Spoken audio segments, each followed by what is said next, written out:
So that, like when you make a catch like that, that drive starter in the third quarter, out, do you go back like and say, like rewind that file? Let me watch that 5 or 6 more times. That was good. I mean, or no? It was all right. I made plenty of catches. Won't be the last.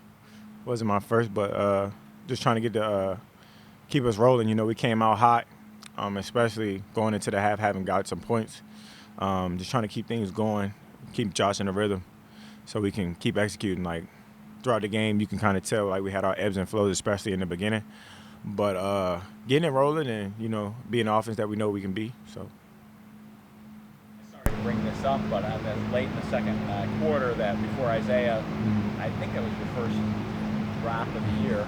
That was a hard, Josh zipped it in there. I don't mind you bringing it up either. It's okay. It's part of my job. But I dropped it. I never have any excuse behind it.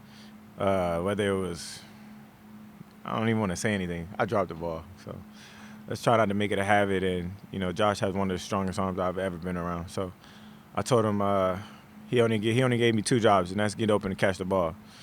I didn't do my job that well that time. But like I said, I got you next time.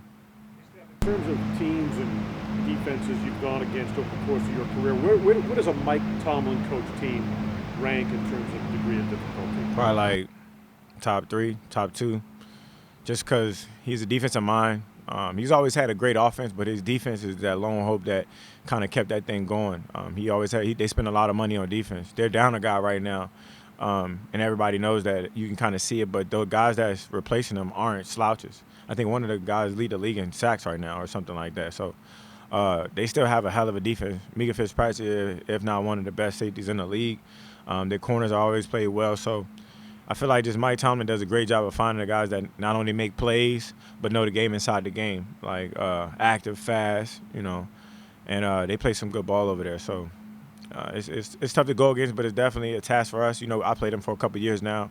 I've been in the league for a little while now, but the past couple of years since we played them, we kind of traded off a little bit. So, it's definitely going to be another test for us. They're going to throw some more wrinkles at us. I was going to say, everyone talks about Belichick doing that. But in that opener last year, they changed the look completely on you guys, right? That's an example of what they... Yeah, it's just, this league, man, it's, especially when you got a whole offseason to prepare for some guys, to kind of give them, see what they had troubles with as far as like the previous year, and kind of like give it to them and throw them every wrinkle they can have.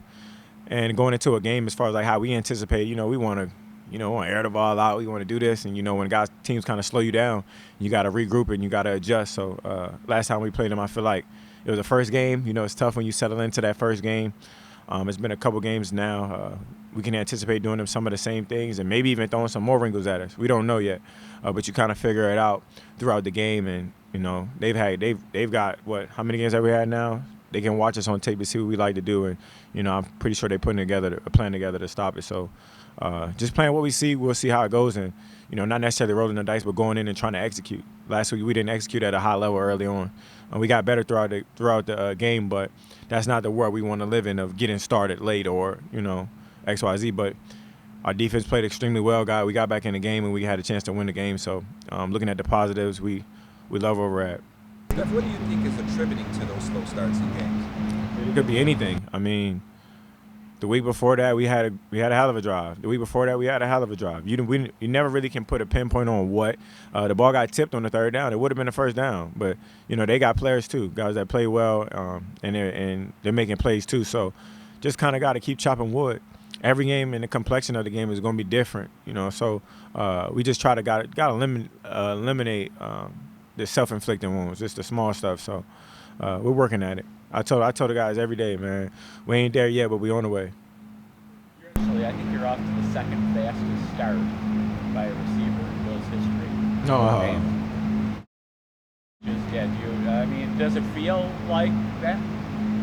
Not really, just because I would just be doing my job. I feel like my job as a receiver is to get up and catch the ball, but as a leader on this team, that's my job. I try to get us going, bring positive energy, get my quarterback rolling, because once he's rolling, it's hard to contain him. But it's real early. It's the first quarter of the season. We just wrapping that thing up. So I'll talk to you around like game 17, and we'll talk about it again. I see how I feel. Against Levi Wallace at all this week? Nah.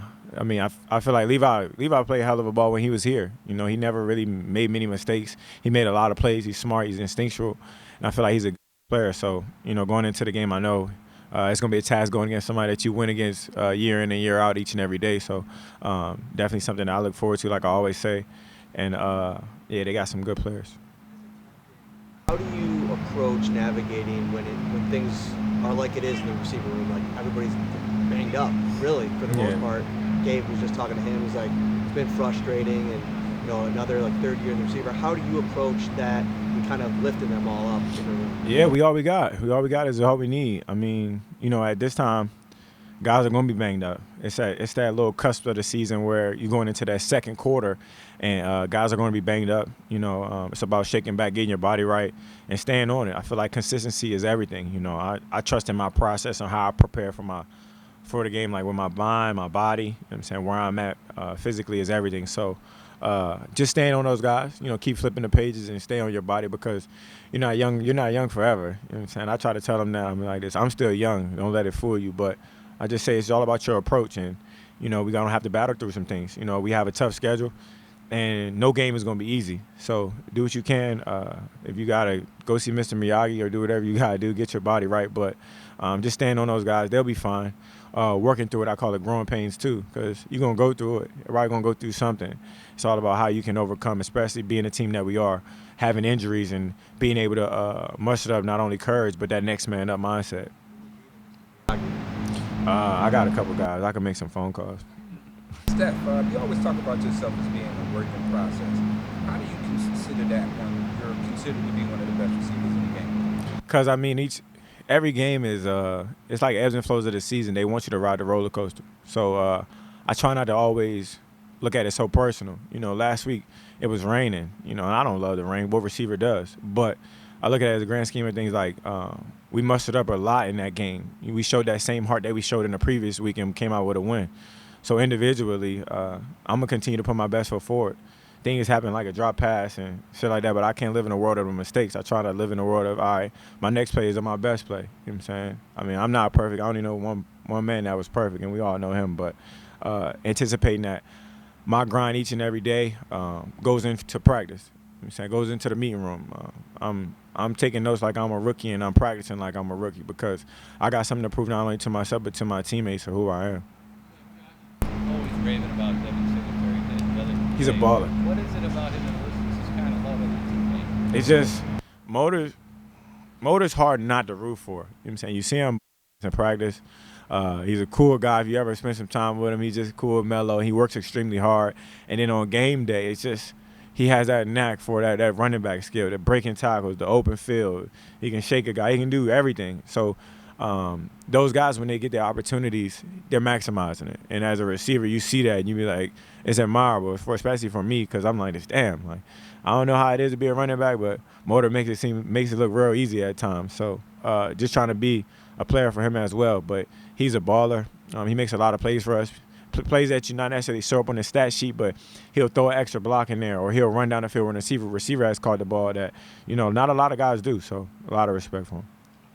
It was so significant that he went down on that play towards the end of the game. How hard is that for a competitive guy? Sorry if you've been asked this already, but just like to go down when you could get a touchdown, but knowing the larger goal for the team. Yeah, I mean, it's all about sacrifice, and I feel like Motor could have scored a touchdown right there with a winning stat sheet as Motor with a touchdown, but the people who know football and know the game inside the game, you appreciate Motor going down. You know what I'm saying? You understand that it's bigger than that. Fantasy football won't appreciate it for sure, but people who really in this football world, coaches included, players, you appreciate a smart player that, you know, isn't going to be selfish. You know, it could have been good on the stat sheet for him, but we wanted to just win the game, and he did what he was supposed to.